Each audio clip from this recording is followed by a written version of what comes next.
பிரெண்ட்வுட்ஸ் நேயர்களுக்கு வணக்கம். பாஜகவில் அதிரடி மாற்றங்கள் நடக்க போகுது. தமிழ்நாடு பாஜகவா அப்படின்னா கேட்காதீங்க. இது அமைச்சரவை, ஒன்றிய அமைச்சரவை இருக்குல்ல, இந்த அமைச்சரவையில பல மாற்றங்கள் நடக்க போகுது. இதுல பெருசா பாதிக்கப்பட போறது யாருப்பா அப்படின்னு பாத்தீங்கன்னா, தமிழ்நாட்டுக்கு ஒன்னே ஒண்ணு கண்ணே கண்ணுன்னு இருக்கிறாங்க ஒரு அமைச்சர், மத்திய அமைச்சர் எல் முருகன் அவர்கள். அவர் தகவல் தொழில்நுட்ப பிரிவு அமைச்சரா அவர் என்ன பண்றாரு இருக்கிறாரு. இவர் பதவிக்கு பெரிய ஆப்பு வந்திருக்குது அப்படின்னு தான் சொல்ல போகணும். ஏன்னா பொதுவா பாஜக எடுத்துட்டீங்கன்னா தமிழ்நாட்டுல எந்த அளவுக்கு இந்த தேர்தலில் பெர்ஃபார்மன்ஸ் பண்ணிருக்கிறாங்க அப்படின்ற ஒரு அனலிஸ்டிக்கை என்ன பண்றாங்க எடுத்திருக்கிறாங்க பாஜக.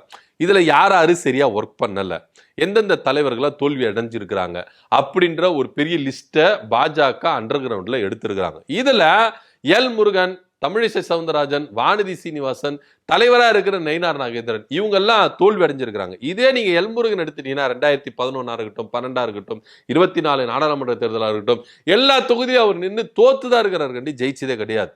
ஸோ அப்படி இருக்கும் பொழுது இப்பேற்பட்ட மனுஷனுக்கு இங்க இவருக்கு பதவி கொடுக்கணுமா அப்படின்ற ஒரு யோசனை பேச்சுகள் ஒன்றிய பாஜக அமைச்சரவையில அடிபட்டிருக்கு. இவர் மத்திய பிரதேச மாநிலத்திலிருந்து மாநிலங்களவை எம்பியா இவரை தேர்ந்தெடுத்திருக்கிறாங்க. எடுத்து 2021 இவரை தேர்ந்தெடுத்தாங்க. அதுல இருந்து இவர் மத்திய இணையமைச்சரா இருக்கிறார். இன்னும் சொல்ல போனா அருந்தியர் இனத்திலிருந்து முதல் மத்திய அமைச்சர் அப்படின்ற ஒரு பெருமையும் எல் முருகன் அவர்கள் அடைஞ்சிருக்கிறாரு. 2021 இருந்து இவர் அமைச்சர் பதவியில இருந்திருக்கிறார். ஆனா இப்ப என்ன அப்படின்னா, இப்ப இங்க திமுக அதிமுக அப்படின்ற இரண்டு பெரும் கட்சிகள் தோல்வி அடைஞ்சு விஜய் ஆட்சி அமைச்சிருக்கிறார்ல, இது ஒரு பெரிய எப்படி சொல்றது, யாரால ஜீர்ணிச்சிக்க முடியாத ஒரு விஷயம் இருக்கு. டெல்லி பாஜகவே பார்த்து மிரண்டு போய் கிடக்குது. என்னையா இது மாதிரி தமிழ்நாட்டில் இப்படி ஆயிடுச்சு. ஏன்னா 28 தொகுதியில் பாஜக இந்த தேர்தல், ஆனா ஒரே ஒரு தொகுதியில தான் ஜெயிச்சிருக்கிறாங்க. இந்த தோல்விக்கான காரணம் என்ன, யாராரு மேல நடவடிக்கை எடுக்கலாம் அப்படின்ற ஒரு ஃபுல் லிஸ்ட பாஜக எடுத்திருக்கனால முதல்ல எல் முருகன் கிட்ட பதவியை பறிக்கணும் அப்படின்னு ஒரு பேச்சுகள் அடிபட்டிருக்கு. இதுக்கு பதிலாக வேற ஒருத்தருக்கு பதவி கொடுக்கணும். அது மாத்திரம் இல்லாம ஜூலை மாதம் இந்த விரிவாக்கம் நடக்க போகுது அப்படின்னு சொல்லப்படுது. அதுக்காக இல்லாம அடுத்த வருடம் பஞ்சாப், உத்தரப்பிரதேசம் போன்ற மாநிலங்களுக்கு சட்டப்பேரவை தேர்தல் நடக்க போகுது. குறிப்பா உத்தரப்பிரதேச மாநிலத்துல இவங்க என்ன பண்றாங்க, ஆட்சி செய்றாங்க. பஞ்சாப்ல ஆம் ஆத்மி ஆட்சி செஞ்சுட்டு இருக்கு. இந்த பஞ்சாப்ல திரும்பவும் தன்னுடைய சக்தியை காட்டணும் அப்படின்றதுக்காக பாஜக ஃபுல் பேஸரோட என்ன பண்றாங்க, இறங்கி இருக்கிறாங்க. குறிப்பா ஆம் ஆத்மியில இருக்கிற பஞ்சாப்ல இருக்கிற சில எம்பிகள் சமீபத்துல பாஜகவுல இணைஞ்சாங்க. சோ பஞ்சாப்ல இருக்கிற மாநிலங்களவை எம்பி, அதாவது ஆம் ஆத்மியில இருந்து வந்தவங்களுக்கு அமைச்சர் பதவி கொடுக்கறதுக்கான வாய்ப்புகள் அதிகமா இருக்குது அப்படின்றதுனால இந்த அமைச்சர் பதவி மாற்றப்படலாம் அப்படின்னு சொல்லப்படுது. சோ அது மாத்திரம் இல்லாம இங்க தாவேக்கா ஜெயிக்கிறதுக்கான காரணம் என்னன்னா, ஃபுல் அண்ட் ஃபுல் யூத் பேஸ்டா தான் என்ன பண்றாங்க இருக்கிறாங்க. சோ அதனால பாஜகவுல தலைவர் முதற்கொண்டு மாவட்ட தலைவர்கள் முதற்கொண்டு எல்லாரையும் கலைச்சி ஆட போறாங்க பாஜக அப்படின்னு சொல்லுவோம். ஃபுல் அண்ட் ஃபுல் யூத்துகளுக்கு இங்க முக்கியத்துவம் கொடுக்கறதுக்கு பாஜக கொஞ்சம் இறங்கி வந்திருக்காங்க. ஸோ அதனால சீனியர்கள்லாம் கொஞ்சம் பின்னாடி ஓரம் கட்டிக்கங்க அப்படின்னு சொல்லி, இன்னும் சொல்ல போனா ரொம்பவே எதிர்பார்த்திருந்த தமிழிசை சவுந்தரராஜன் தொகுதியா இருக்கட்டும், வானதி சீனிவாசன் தொகுதியா இருக்கட்டும், தலைவராக இருந்த நயினார் நாகேந்திரன் அவருடைய தொகுதியா இருக்கட்டும், இப்பேற்பட்ட எல்முருகன் தொகுதி, இதெல்லாம் பாத்தீங்கன்னா கண்மூடி ஜெயிக்க வேண்டிய ஒரு தொகுதி. அதாவது அதிமுக அந்த இடத்துல அவினாசி தொகுதியில இது வரைக்கும் தோத்ததே கிடையாது. ஒரு நடந்து முடிஞ்ச தேர்தல்ல கிட்டத்தட்ட 6-7 தேர்தல், அதுல ஒரு தேர்தல் தவிர்த்துட்டு மத்த எல்லா தேர்தலையும் அவங்க அடிச்சுட்டு வந்திருக்கிறாங்க. அப்படி இருக்கும்போது லட்டு மாதிரி தூக்கி கொடுத்தாங்க. அந்த இடத்துலயும் எல்முருகன் தோத்துட்டு வந்திருக்கிறாரு. இதுக்கப்புறமா அவருக்கு அந்த பதவி கொடுக்கணுமா அப்படின்னு போர்க்கொடிகள் தமிழ்நாட்டு பாஜக மத்தியிலும் சரி டெல்லியிலும் சரி எழுந்ததுனால அந்த இடத்துக்கு அண்ணாமலை அவர்களை கொண்டு வருதுன்னா வாய்ப்புகள் அதிகமா இருக்குது அப்படின்னு பேசப்படுது. அண்ணாமலை அவர்களை ராஜ்யசபா எம்பியா மாத்தி அவரை அமைச்சர் பதவி கொடுக்கறதுன வாய்ப்புகள் அதிகமா இருக்கு. ஏன்னா இவர் 2021 இருந்து இந்த அமைச்சர் பதவியில இருக்கிறாரு. சோ மாற்றப்படணும் அப்படின்ற ஒரு விவாத பேச்சையும் இங்க தமிழ்நாட்டு பாஜக கிட்ட இருந்து கோரிக்கைகள் போயிருக்கு. ஏன்னா அவர் தொடர்ந்து நின்ன தேர்தலில் எல்லாத்திலும் தோல்விதான் அடைஞ்சிருக்காரு, ஜெயிச்சதே கிடையாது.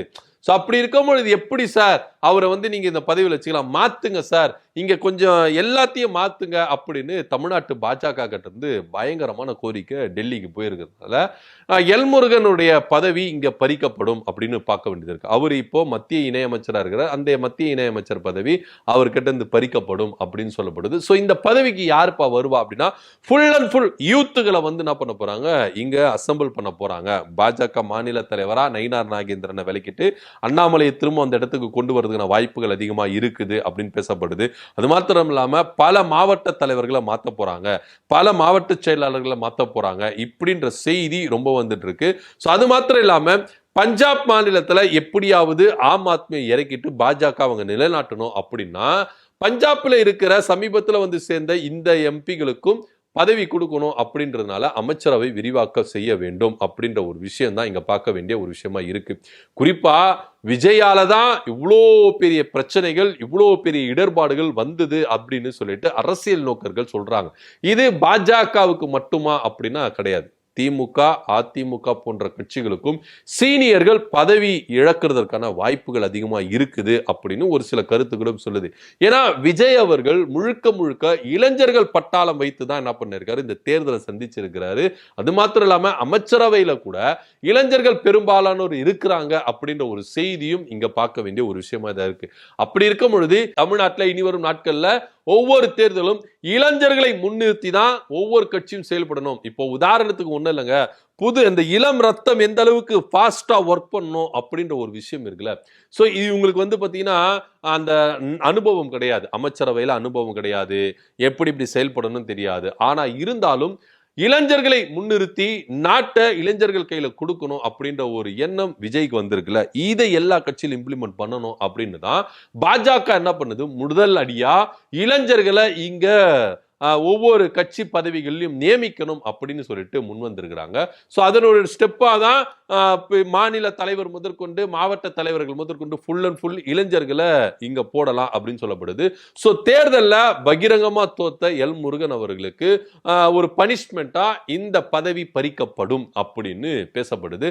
ஸோ எல் முருகன் அவர்கள் தொடர்ந்து 2021 இருந்து இந்த அமைச்சர் பதவியில் அவர் வந்துட்டு இருக்காரு. எத்தனையோ இடர்கள், எத்தனையோ கஷ்டங்கள் வரும்போது கூட இந்த பதவி, ஏன்னா தமிழ்நாட்டிலிருந்து ஒரு ரெப்ரசன்டேட்டிவ் அமைச்சரா அங்க இருக்கணும் அப்படின்னு தான் பாஜக தமிழ்நாட்டுக்கு இந்த இடத்தை ஒதுக்குனாங்க. இது வந்து பொன் ராதாகிருஷ்ணன் இருக்கும் பொழுதும் பாஜகவுக்கு தமிழ்நாட்டில இருந்து ஒருத்தரை வந்து அமைச்சரா வச்சிருந்தாங்க. தொடர்ச்சியா பாஜக அங்க ஆட்சியில் இருக்கும்பொழுது தமிழ்நாட்டுக்குன்னு ஒரு அமைச்சர் இருக்கணும் அப்படின்னு சொல்லிட்டு தான் அது மத்திய இணையமைச்சரா இருக்கட்டும் ஏதோ ஒரு அமைச்சர் பதவி அவங்களுக்கு கொடுத்துட்டு இருந்தாங்க. பொன் ராதாகிருஷ்ணன் வகித்துட்டு வந்தாரு, அதுக்கப்புறம் வந்து பாத்தீங்கன்னா எல்முருகன் வகித்துட்டு வந்தாரு. இப்போ இது கை மாற போகுது, அடுத்தது யாருக்கு வரப்போகுது அப்படின்னு தான் பார்க்க வேண்டிய ஒரு விஷயமா இருக்கு. ஆளுநரா 2 மாநிலத்துக்கு கூட தமிழிசை சவுந்தரராஜன் இருந்துட்டாங்க. ஸோ அடுத்த விஷயம் யாருக்கு போக போகுது அப்படின்னு தான் இங்க பார்க்க வேண்டிய ஒரு விஷயமா இருக்குது. இந்த அமைச்சர் பதவி இப்போ எல்முருகன் கிட்ட இருந்து பாஜக அதிரடியா பறிக்க போறாங்க அப்படின்னா. ஸோ விஜய் வெற்றி பெற்றதன் காரணமாக விஜயால எல்முருகன் பதவி இங்க பறிபோக போகுது அப்படின்னு தான் இங்க முழுக்க முழுக்க பாஜக வட்டாரத்துல பேசிக்கிட்டு இருக்காங்க. ஸோ விஜய் எடுத்த அரசியல் நகர்வு தான் இது எல்லாத்துக்கும் காரணமா அப்படின்னு கூட நிறைய பேர் பேசுறாங்க. இதை பத்தியோட கருத்து என்ன அப்படின்னு கீழே கமெண்ட் பண்ணுங்க. நன்றி, வணக்கம்.